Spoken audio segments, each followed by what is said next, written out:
right. Welcome, everyone. Thanks for coming. This is Behind the Book with David Hrivnak, and we're going to be learning about some green energy stuff. We have his book, Driving to Net Zero, and I am super excited to hear about this. So if you would like to tell us a little bit about your book and give us your presentation. Okay, I'm going to be glad to here. Let me bring up my presentation and make sure I'm sharing it properly. And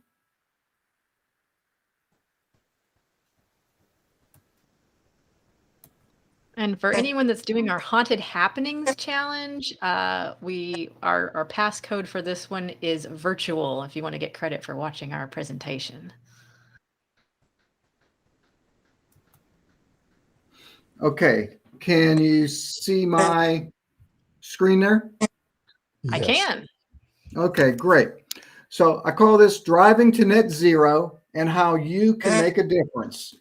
And I like things to be interactive. So if as we go along, somebody's got a question, please break in and ask it and do my best to cover that with you. I'm a retired engineer from Eastman Chemical who's always been interested in sustainability. My first house was a passive solar earth-burned house in Kingsport. When gasoline prices hit $4 a gallon, I converted my truck into a plug-in hybrid. And that later led to an interesting project where I converted a Jeep Wrangler into all-electric drive that's still on the road 12 years later and driving. We then built another energy efficient home that is passive solar that I'll tell you more about in this presentation.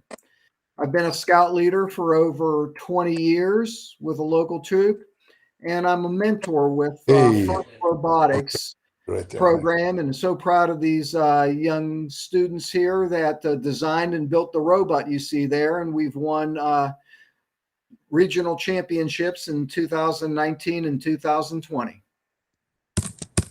So why do we need to make a difference? I think we could say that the reason I'm hearing some background noise. Are you guys?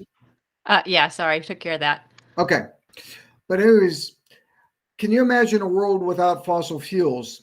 You know, one could argue that the great rise in the standard of living, and I think we could argue that people today live like kings and queens of just 200 years ago, has been because of the wealth and the power given to us by fossil fuels.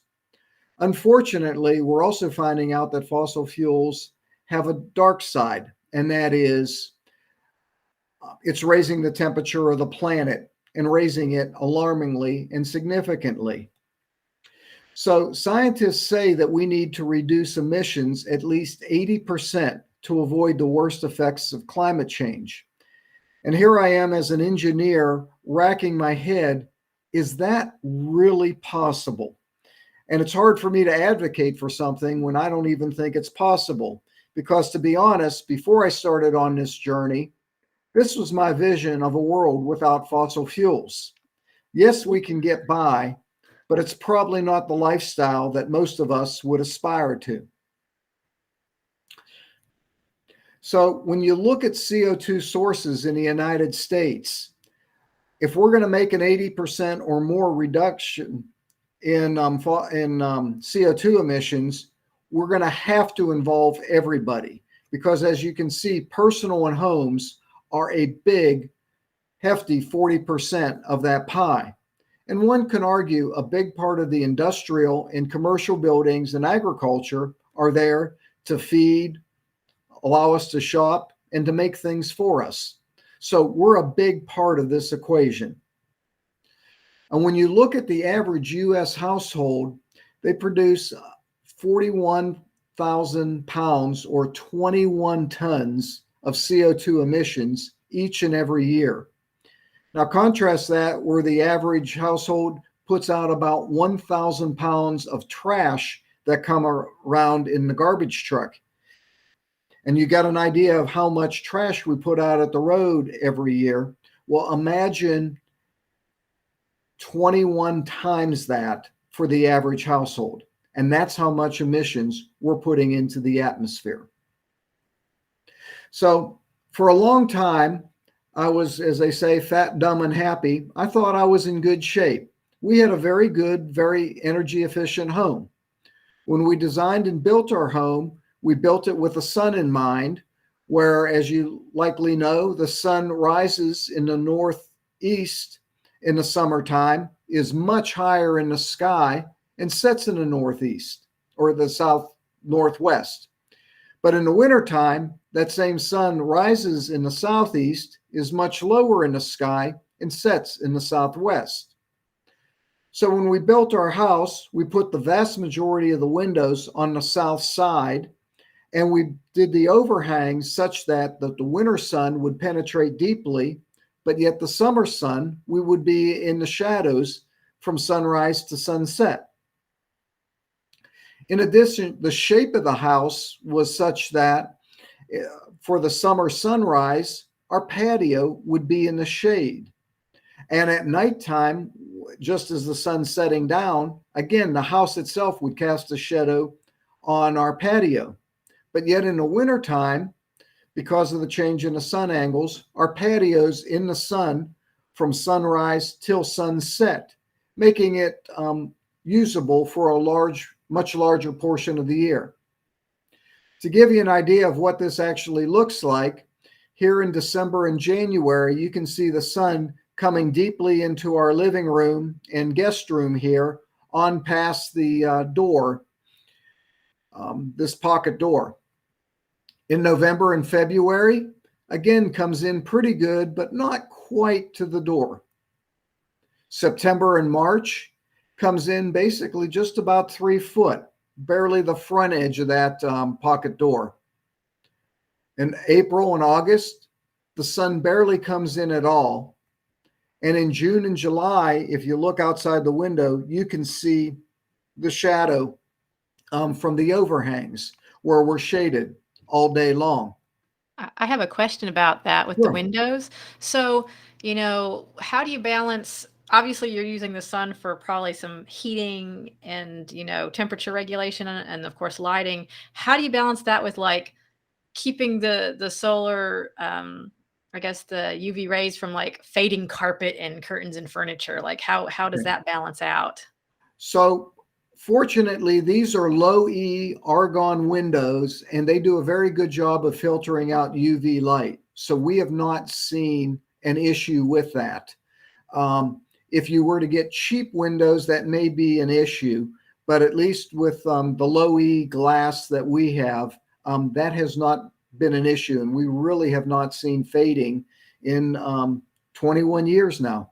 Well, that's great. So you can benefit from the light without having to worry about the UV effects there. Absolutely, That's yes. great. Thank you. Okay. So when we built the house, we tried to make a very energy efficient envelope. We used something that's known as insulated concrete forms. And to me, I say this is like building a house with Lego blocks. The blocks are 4 foot long, 16 inches tall, and a foot thick. And they literally snap together like Legos. If you look down at the top here, you can see these little nubs on either side that those blocks fit into as you stack them up. And as you go up, you put in some steel, some rebar, both horizontally and vertically, and then you fill that wall with concrete. It makes an exceedingly strong wall that's like an R50, or about 3 times more energy efficient than your standard wood construction wall in the Kingsport area. And then with the concrete, it's very strong, able to withstand even Category 5 hurricanes. For a roof system, we use something that's known as structural insulated panels. Imagine a sheet of plywood that's 4 foot wide and 15 foot long, laminated to 8 inches of styrofoam, laminated to another piece of plywood. And this makes for a very strong and a very energy efficient roofing system. So I really thought we were in good shape. But when I finally sat down in 2009 and actually calculated my own personal carbon footprint, much to my dismay, not only were we not below average, we weren't even average. We were actually above average at 22 tons of emissions each and every year. And here it was, concerned about the environment, concerned about global warming, and here I was, part of the problem. So, being an engineer, started gathering data, and I saw where my biggest offense was gasoline. We were simply using way too much gasoline and its associated oil refining. So, I first looked at electric vehicles, and you can see those 22 tons of emissions that we were emitting each and every year. So, back in 2009, we had a Chevy Avalanche that averaged 16.4 miles a gallon and was putting out over 10 tons of emissions a year.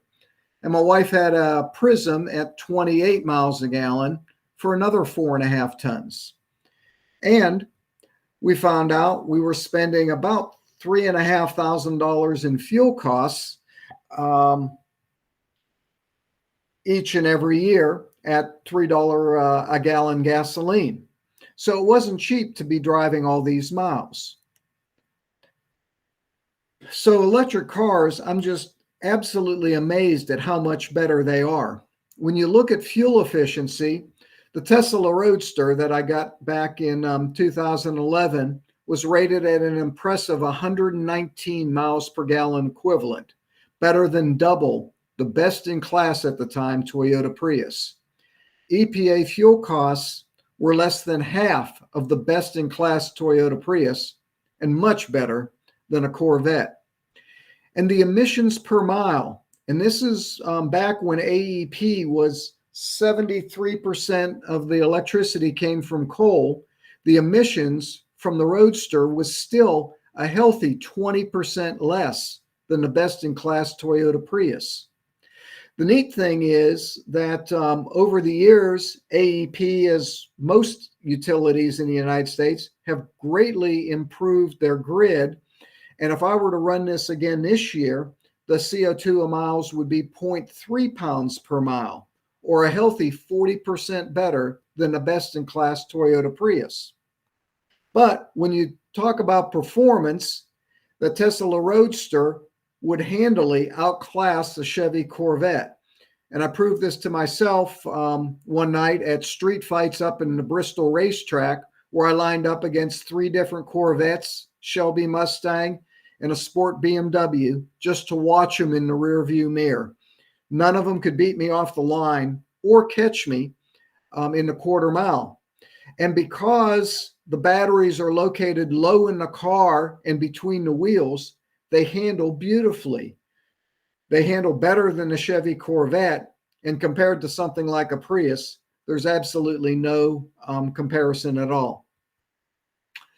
So by just changing my transportation, we went from 7% above average to 40% below average.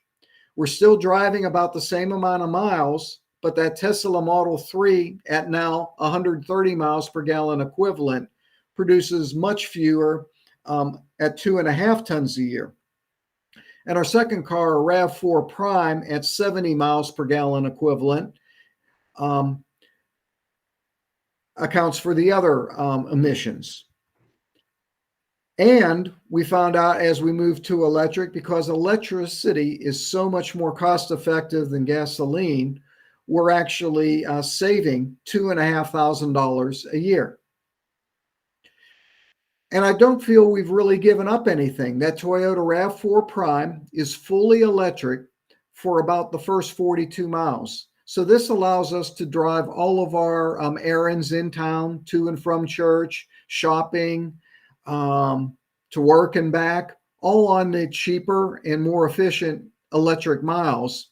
But yet it's got a gas engine for long distance trips, of which on the highway, it gets a respectable 38 miles a gallon. And it's still a very good tow vehicle. And towing our little camper here on our last trip out west, 7,000 miles through the Rockies, we actually averaged 31.7 miles a gallon, most of that towing that camper along. How heavy is that camper? It's right at about 2,000 pounds, so it is on the light Nice. side. That camper, by the way, that's like an A-frame. It actually folds down this line that I'm adhering to there. So when you're towing it, it's basically slightly smaller than the car, which helps a lot on the aerodynamics. But then you Yeah, get to the campsite, you can park it up. yeah, and really, I think that's about the towing capacity of a standard RAV4, I would think anyway. So you're still Yes, hauling as much. correct. You are That's right. great. And but most of our long trips, we take in the all-electric Tesla Model 3 when we're not towing. This gives you an idea of the supercharger network that was built out this spring. And even all those gray dots are now active chargers across the United States, allowing you to drive virtually anywhere. Personally, we've been to Cleveland, Ohio, Pittsburgh, Pennsylvania numerous times, Myrtle Beach, Hilton Head, Tylertown, Mississippi, Houston, Texas, and Indianapolis, all without any issue, drama, or challenges, because on the supercharger network, charging is truly fast. Here's a charging session, and you can see we were at a low 42 miles of range. I'm charging at over 1,000 miles an hour, and it's telling me, oh, in just 10 minutes, I'm ready to continue on my trip. So supercharging is really makes long distance travel in cleaner electric vehicles possible. So now that we've made our improvement to electric vehicles, gasoline and its assorted oil refining is a significantly smaller part of the pie. So our biggest offender now is electricity. So I started looking at solar production and what could we do there. And if you look at the United States over the last 20 years, there has been a dramatic improvement in the amount of solar that the United States has put in. This is the equivalent of about 93 nuclear power plants of generating capacity of solar. And as you can see, no matter who's the president, that trend is continuing up. But if you step back and look at the rest of the world, that impressive trend in the United States is actually not that impressive. It's the rest of the world that's really embracing solar far faster and far more rapidly than the United States. This is a dated slide, but I want to show it for a couple reasons.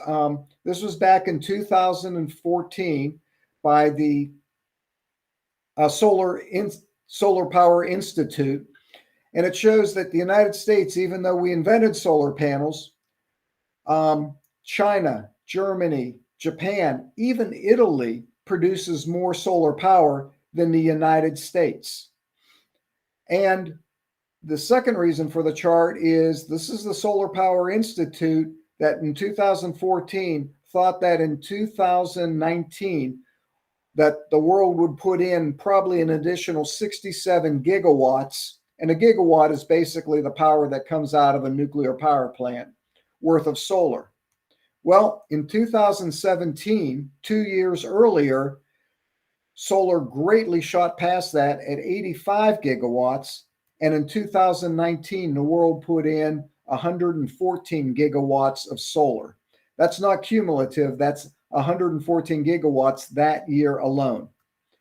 As a matter of fact, last year, while the United States put in an impressive 13 gigawatts of solar, China put in about 3 times that amount at 44 gigawatts, and India 2.5 times the amount of solar of the United States at 34 gigawatts. In 2016, India built the world's largest solar plant at 648 megawatts. That's the size of a good size coal-fired power plant. But the Indians built that solar farm in 8 months and for a cost of $679 million. According to the EIA, a coal power plant of this size would cost $3.4 billion. And then you have to buy the coal, and then you have to figure out a way how you bury the contaminated coal ash at the end. Well, that record didn't stand long because in 2017, China built an 850 megawatt plant out here in one of their western deserts. And they nicely coupled that with a large hydroelectric reservoir so they can run the hydroelectric flat out on cloudy days and at night and use solar during the day. Well, that record didn't stand long because then India built a 2 gigawatt or 2,000 megawatt plant in 2018, 2019. So I decided I would join the crowd, and we put solar on our house. We are grid tied, which means we get to use AEP as a large battery. On a nice sunny day, our meter runs backwards. We build up credits, and then we can use those credits later on in the year. They will not pay us for any excess electricity, but they will allow us to build up credits for up to a year. One question I often get, does solar work in the winter? And the short answer is yes. Yes, production does drop, but I find out with the dark surface of the solar panel and the slick glass surface, it's the last place that the sun or the snow will land, and it's the first place it melts off of. And again, here, this is a little graph kind of showing you that I'm able to store up extra power in the fall and in the spring, and then use that excess production that I have through the winter months. And people ask me, does solar pay? And my answer is typically yes. Here's a picture of my electric bill. We still pay the connection fee every month. And you can see for several years there, $13 a month. If you look down closely at the usage, you can see that month was 0 usage. Previous month was 0. The year ago was 0. As a matter of fact, this particular month, we actually made or produced 330 kilowatt hours more than we used. So that kind of went into the bank. And remember, that includes 1,400 miles of driving in our electric cars. So not only is that heating and cooling our house, but that's the equivalent of at least 4 tanks of fuel as well. So yes, the solar system cost me $21,000 to put in, but compare our electric bill to what most people pay in electricity and gasoline, and you'll find that it's not a bad investment. Would you say that it costs about the same now to do that? It's actually probably a little bit less right now. Okay. A little bit less. So now with solar production, we've managed to go from 7% above average. We're now 70% below average, and another 6 tons of emissions dropped off. Suddenly that 80% reduction that the scientists were talking about is looking like it's possible. So let's not forget about all the little things, as I call them. When it comes time to buying an appliance, look at Energy Star appliances. Get yourself a little meter like this kilowatt where you can measure the draw to find out how much energy your TV's using, or your stereo, or your cable boxes, or your cell phone chargers, or various lights in the house. And then, of course, LED lighting is a great way to save money if you haven't moved to all LED lighting. Yes, LEDs cost a little bit more on the front end, but they typically last a lot longer. And when you look at the energy they use at 8.5 watts compared to a compact fluorescent light bulb or an incandescent light bulb, there's a dramatic reduction in energy. And if you look at that on a per bulb basis over the life, all of a sudden that inexpensive incandescent light bulb is expensive. One of the very first times I went through my house and we basically trashed all of our incandescent light bulbs. Usually we take things to Habitat. Not this time. I'm not going to settle anybody with these high electric costs. And we basically trashed all our incandescent bulbs and moved to LED. And this is one of those things that gives me hope for the future. Let's say that the average house has 30 incandescent light bulbs still, and they're on 4 hours a day. When you kind of do the math and figure out the savings, you could reduce your electric bill about $17, $18 a month. Or that's enough power to run an EV 700 miles. Most people, that's the second car that they have in their house. And without building any new power plants, without building any new transmission lines, by just getting people to change light bulbs, you could power an EV. A heat pump water heater is another great improvement. They do cost more, a little bit more than double a regular hot water heater. You do get a tax credit that kind of makes it not quite as expensive, but the annual energy costs are basically $100 versus $400, saving you $300 a year. So that gives you a 2-year payback. Or by just changing your hot water heater, you can now power an EV 11,000 miles a year. So by, again, just changing your hot water heater, you can save enough electricity to power your primary car a year without having to build more power plants or transmission lines. So all in all, we've managed to go from 7% above average to 86% below average. We're saving 19 tons of CO2 each and every year, and we're saving about $3,400. And we found out not only is 80% possible, but in many ways, it's actually better. And as I went through this endeavor, I put a poll out on Tesla Motors forum, and I asked, do you have solar to power your car? And to my amazement, I found that 63% of the people had already had solar powering their EV, with another 25% planning to add solar. So I started reaching out, and that's where I got the idea for this book, Driving to Net Zero, Stories of Hope for a Carbon-Free Future. And in the book, we highlight 15 families from across the United States and Canada who've managed to cut their personal carbon footprints by 75% or more, or are 75% below their neighbors. And just in the interest of time here, I'm just going to focus on 2 of the chapters. Mark Bishop in chapter 2.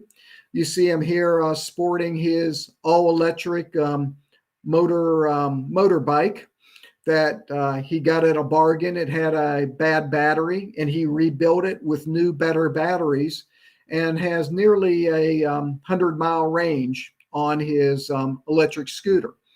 And you can see his solar panels there back on his garage.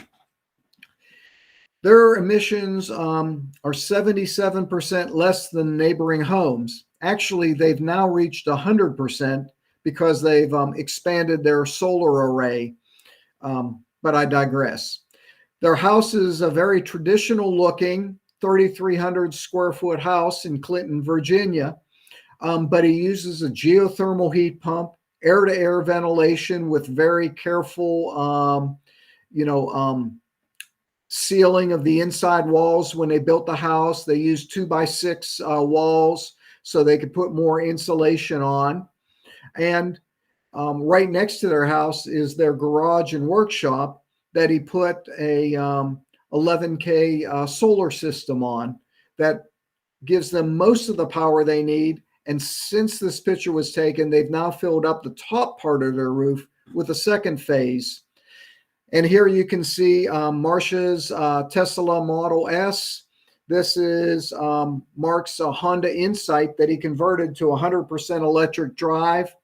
and of course his electric motorcycle, and he even has a battery-powered mower. Their annual energy costs, he estimates, are around $300 a year, 95% below his neighbors.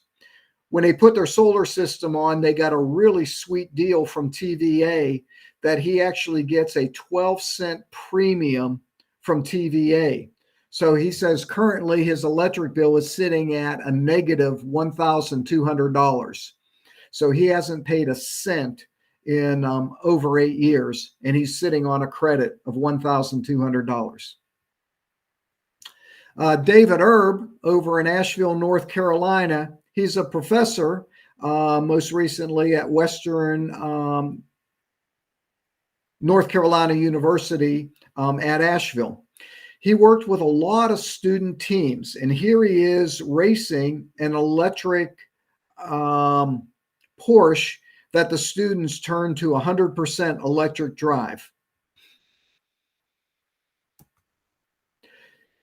His house, he's got a modest house in Asheville that they calculate their emissions are about 97% less than a typical American household. His home is a modest 1,400 square feet. He uses a ground source heat pump, a heat pump water heater, and you can see the solar PV on his roof. And that's enough solar to power the house and their electric cars. Their annual energy costs are under $300, or about 96% less than their neighbors. So now, after the discussion, I asked people, now who thinks an 80% reduction in fossil fuels is possible? And hopefully I've convinced you that that is possible. And if you want to take that first step, here's some calculations you can use to figure out what your own personal carbon footprint is, and start your own sustainable journey. Wow.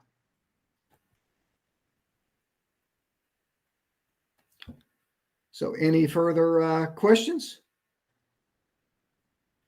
And by chance, is Ken still on? I think he had to go. He sent a message saying he'll try to be back. Okay. Yeah, I see 3, but I think that's us. Okay. All right. But wow, I was actually pretty excited because I currently drive a RAV4, so I'm sitting there thinking, okay, well, my family, we do medieval reenactment, so we haul like a 2,000-pound trailer full of like a big canvas tent and all our stuff, and so it's like you're thinking, can electric vehicles handle that? And well, there you had the answer right there on the screen. You have a RAV4, which is exactly what I use. Okay. But I have a traditional gas RAV4, so that's very reassuring.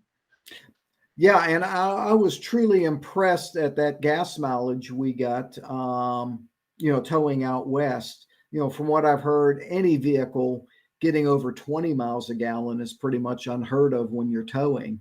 And, to break 30 miles a gallon, I felt very, very good about.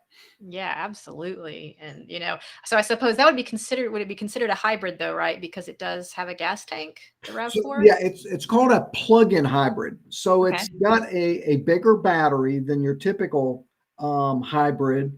So that allows you to do most of your local trips all on battery. You can drive to Bristol and back all on battery, Johnson City and back all on battery. If you go to Abington, as long as you charge while you're in Abington, then you can make it back. But like I say, that allows you to do, for a lot of people, many of their miles, if not most of their miles, on the cheaper, easier electricity. And then when you do go on that weekend to your medieval fair, then you'll burn some gas then. But my guess is you'll still burn less gas than you would in your traditional gas-powered car. Yeah. And so how does that have similar cargo capacity to a traditional gas vehicle with the battery, or? It does. So that the battery is actually right under the back seat. So it Mhm. really doesn't take extra, space in the vehicle. So they did a good job there. If you get the Prius Prime, you do lose a couple inches. There was kind of like a sub cargo area that you could put a bunch of stuff in. You kind of lose that with the Prius Prime, but with the RAV4, they did a good job. And then next year, we hope to see like the Rivian truck, the Ford F-150 Lightning, and the Tesla Cybertruck. And all those are supposedly rated to tow an impressive 11,000 pounds. Wow. So, people ask, well, can it really tow? Does it have the power? When you really think about it, have you heard the term diesel electric locomotive? Yeah, I think I have. Okay. It's actually the electric drive that powers the locomotive. The Mhm. diesel's there to produce the electricity to drive the electric motors. Okay. So electric motors are known for just impressive amounts of torque. And I think that's good to hear because I think that would hit a demographic that one wouldn't traditionally think might go for an electric vehicle. Correct. Correct. And Rivian just started shipping their all electric truck. And I think Motor Trend took it from the East Coast all the way to the West Coast on mostly dirt roads. There's this dirt road route that they did. And I think they did the whole journey in 8 days on dirt roads Mhm. across the And United States.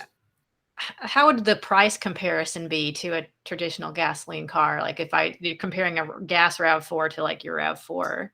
So my RAV4 was 42, but it qualified for the full $7,500 federal tax credit. Mhm. So my cost was really $35,000. And for what I could tell, $35,000 isn't that out of line for a lot of RAV4s. Mhm. Mhm. And and right or wrong, even the base RAV4, plug-in hybrid came with a lot of like nice little bells and whistles. Mhm. Um, so you got a nice car for it. Mhm. So do you know if the tax credits still apply if someone were to go get a car now? So the short answer is yes, especially if you're talking a RAV4 or a Rivian. Mhm. Um, the law, as it's currently written, and Congress is now thinking about changing it, but it was set up that only the first 2,000 cars from a manufacturer would get the tax credit. So Tesla has run out of the tax credit, and General Motors has run out of the tax credit. But if you buy a Ford, Toyota, Rivian, um, the tax credit still applies. And I Okay. think they're trying to change that where it gives a little bit more, how can I say, make it more fair where they're going to sunset it after so many a million vehicles. Mhm. Basically, the way it's set up now, the early people, General Motors and Tesla, kind of got penalized now. Mhm. Well, and I'd imagine that hopefully as the technology is developed, it might become more cost efficient to create these vehicles, and hopefully price points might come down. Yes, and I think there's with a lot of electronic things, kind of like plasma TVs when they first came out, they were $3,000. Now everybody gets them for what, Yeah. $300 now. It's just crazy. So yes, prices are definitely coming down. Yeah, because I would think that, I would be considered a millennial and, a lot of people in my generation, I think would care about, their carbon footprint and doing the right things. So I think an important message would be, how they can do so in a cost effective manner. They don't necessarily have that wealth to start with. And I can understand. And here's the other thing that a lot of people don't realize that you can get a Tesla for let's say $40,000, and they go, well, that's not outrageous, but that's still a lot more than let's say a Camry, Accord, Hmm. or Malibu. But if you then spec out, let's say that 32,000 Camry, a quarter Malibu, and look at just 5 years of what you pay in fuel costs and maintenance, all of a sudden the Tesla ends up being cheaper because there are no oil changes. There is no exhaust. There are no belts. There is no starter. There is no oxygen sensor. There are no fluids to change. And so there literally is no scheduled maintenance on that car. And you can drive to Knoxville and back on $5 worth of electricity. I mean, I dare you to drive to Knoxville and back in a Prius on $5 worth of gasoline. But yet here you're driving a nice, cool electric car that's half the running cost of a Prius. Yeah. And also, going towards, your home, that there are things that we can do, aside from going out and, buying solar panels, which would be totally awesome, but there's other things you can do to help prepare your house for that sort of thing for a lot less, I'd say. Oh, absolutely. And that's, if you go for a solar consult, we often talk about that. If you haven't gone all LED lights, do that. Is your heat pump tuned up? And if you need a new one, get a new high efficiency inverter model. I saw my heating and cooling costs drop 25% with, a new inverter driven heat pump. That heat pump water heater is just amazingly efficient. And, putting insulating blinds on your house or insulating shades, putting a little bit of extra blowing insulation in your attic if you need some. There's a lot of things a lot of people can do. And not only does that save you next year, but it'll save you for as long as you have that house. So would there be a way to get a consultation for like looking at, maybe I need to change out my windows, maybe my weather stripping on my doors, insulation? I don't know anybody that really does that, but like for instance, I can tell you a couple real easy low-tech things you can do. As we're getting into the fall here, there's probably going to be some days where you get a frost or a very light snow. Go outside, look at all your neighbors' roofs, and look at your roof. And if you see places in your roof that the snow or the frost has melted off, but your neighbors have good frost on their roof, then you've got holes in your insulation. And you can look at that house, take your picture, and now you know where you need to go when you go into the attic, where you need to blow some insulation. The other thing you can do on a cool day is turn on your bathroom fans and your kitchen vent, and then walk around your doors and windows. And where do you feel a cool air coming in, with the vents on? And now you can find out which doors might be leaking or which windows might be leaking that you need to put insulation in. And also check your outlets. A lot of times an outlet on an outside wall, they've kind of left a hole in the insulation and air's coming through there. So you can buy little gaskets there that can help seal your outlets to keep cold air from blowing in. So would you advise, if someone were looking at going solar, like getting a solar panels put on their roof, would you advise, going through and kind of checking your house for efficiency first? Absolutely. As I tell people, I'm happy to sell them all the solar panels they want, and the more the better, from my point of view. But, look at that heat pump water heater I talked about. The regular water heater takes 8 solar panels to power it. And when you figure an all-in cost of a solar panel these days, when you throw in the inverter and the wiring and your permitting and your labor and everything, let's say, and the tax credit, it's about $500 per solar panel. So you're spending $4,000 in solar to power your hot water heater. Instead of that, if you spend, instead of, let's say, $600 on a new hot water heater, you spend $1,300 on a heat pump water heater. Now 2 solar panels will run that. So would you rather spend an extra $700 on a hot water heater or to save $3,000 in solar? Yeah. You know, I'm happy to sell you that $3,000 of solar, but most people say, let me change out that hot water heater first. I could be using that extra solar for my cars or, my electricity. Absolutely, yes. And I love your thinking there. Absolutely. And your roof space is finite. Yes, it is. Yeah. So, any other questions?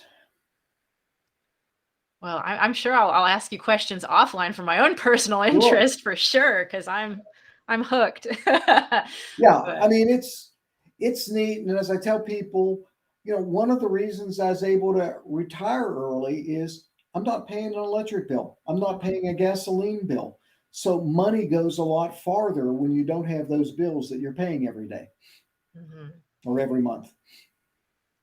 And so that's an investment in your future, really. I mean, that's probably Yes, your best use of, say, like a home equity line of credit. Get that. absolutely, because you're truly investing in something that's going to add value to your house and keep money in your pocket each and every month. Yeah. Well, great. Well, thank you for giving us all this information and for writing a book. We have it at the Okay. library if people want to check it out. And I believe it's available on Amazon. I've seen it there. Yes. And it's also available at I Love Books in the Fort Henry Mall. Awesome. Great. Well, thank you. Thank you for coming out and telling Okay. us about everything. So, Well, and thank you for having me. I mhm. really appreciate it. And you have a nice evening. You too. Okay. Thank you. Bye bye.